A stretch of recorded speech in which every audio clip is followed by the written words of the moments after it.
ಮಿದುಳಿನ ಯಾವ ಭಾಗ ಕೆಲಸ ಮಾಡ್ತಿಲ್ವೋ ಆ ಭಾಗದಿಂದ ಉಂಟಾಗುವಂಥ ಫಂಕ್ಷನ್ ಹೋಗ್ಬಿಡತ್ತೆ. ಆ ಭಾಗ ಬ್ರೈನಿನ ಆ ಭಾಗ ಕೆಲಸ ಮಾಡ್ತಿಲ್ಲ.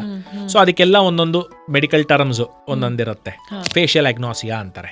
ಅಂದರೆ ಮುಖ ನೋಡ್ತಾರೆ, ಮುಖ ಪರಿಚಯ ಇರೋ ಮುಖನ ಕಂಡು ಹಿಡಿಯೋಕ್ಕಾಗಲ್ಲ ಅವ್ರಿಗೆ. ಅಗ್ನೋಸಿಯಾ ಇಸ್ ಬೇಸಿಕಲಿ ಏನಂತಂದರೆ ನಿಮಗೆ ರೆಸ್ಪಾನ್ಸ್ ಮಾಡೋಕ್ಕಾಗ್ತಾ ಇಲ್ಲ, ಅದಕ್ಕೆ ನಿಮಗೆ ಪರಿಚಯ ಸಿಗ್ತಾ ಇಲ್ಲ, ನಿಮಗೆ ಗುರುತು ಸಿಗ್ತಿಲ್ಲ ಅದೇನು ಅಂತ.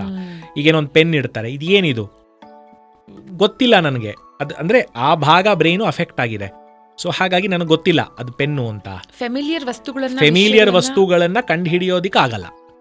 It can be a facial agnosia, it can be ಒಂದು ಆಬ್ಜೆಕ್ಟ್ ಅಗ್ನೋಸಿಯಾ ಇರಬಹುದು. ಎಗ್ರಾಫಿಯಾ ಅಂತಂದರೆ ಬರೆಯೋದಕ್ಕಾಗೋದಿಲ್ಲ, ಕಂಡು ಹಿಡಿತಾರೆ ಬಟ್ ಬರೆಯೋದಕ್ಕಾಗಲ್ಲ. ಕಂಡು ಹಿಡಿಯೋಕ್ಕಾಗತ್ತೆ ಅಂತಲ್ಲ. ಇದೆಲ್ಲ ಹೆಂಗೆ ಗೊತ್ತಾ, ಮೋಸ್ಟ್ ಆಗಿ ನಾವು ನೋಡೋದೇನು ಅಂತಂದರೆ ನಮ್ಮ ಮೆಡಿಕಲ್ ಟರ್ಮಿನಾಲಜಿಲಿ ಏನು ಬರೀತೀವಿ ಅಂದರೆ ಎ ಅಂತಂದರೆ ಈಸ್ ಲಾಸ್, ಕಂಪ್ಲೀಟ್ ಲಾಸ್. ನಾವು ಯೂಶಲ್ ಆಗಿ ನೋಡೋದು ಡಿಸ್ಗ್ರಾಫಿಯಾ. Dish is dysfunction. 100% ಹೋಗೋದು ಆಗತ್ತೆ ಬಟ್ ಕ್ವೈಟ್ ರೇರ್. ಎಗ್ರಾಫಿಯಾ ಅಂತಂದ್ರೆ ಏನು ಅಂತಂದ್ರೆ ಕೈಯಲ್ಲಿ ಬಲ ಇರುತ್ತೆ, ಬರೆಯೋಕ್ಕಾಗಲ್ಲ, ಲೆಟರ್ಸ್ ಬರೆಯೋಕ್ಕಾಗಲ್ಲ, ವರ್ಡ್ಸ್ ಬರೆಯೋಕ್ಕಾಗಲ್ಲ, ಸೈನ್ ಹಾಕೋದು ಅಂದರೆ ನೀವು ಹಾಕಿದ ಪ್ಯಾಟರ್ನ್ ಬೇಕಾದ್ರೆ ಇದು ಮಾಡ್ಬೋದು, ಅಥವಾ ಲೆಟರ್ಸ್ ಅಲ್ಲಿ ಬರೆಯೋದು ಕಷ್ಟ. ಕಂಡು ಹಿಡಿತಿದ್ದಾರೆ ಬಟ್ ಅವ್ರಿಗೆ ಬರೆಯೋಕ್ಕಾಗೋದಿಲ್ಲ. Akinesia is basically no movement. Kinesis is movement. So dyskinesia, dyskinesia ಅಂದ್ರೆ ಅಬ್ನಾರ್ಮಲ್ ಮೂವ್ಮೆಂಟು ಆಗ್ಬೋದು ಅಥವಾ ಕಮ್ಮಿ ಮೂವ್ಮೆಂಟು ಆಗ್ಬೋದು. ಏಕೈನೀಸಿಯಾ ಇಸ್ ನೋ ಮೂವ್ಮೆಂಟ್, ನೀವು ಹೇಳೋದಾಗೆ paralysis.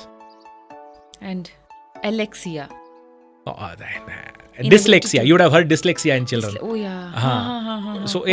So same thing, dyslexia, alexia is a difficulty in reading. So see, reading ಮತ್ತೆ writing ಇದೆಲ್ಲ ತುಂಬ ಕಾಂಪ್ಲೆಕ್ಸ್ ಬ್ರೈನ್ ಫಂಕ್ಷನ್ಸು.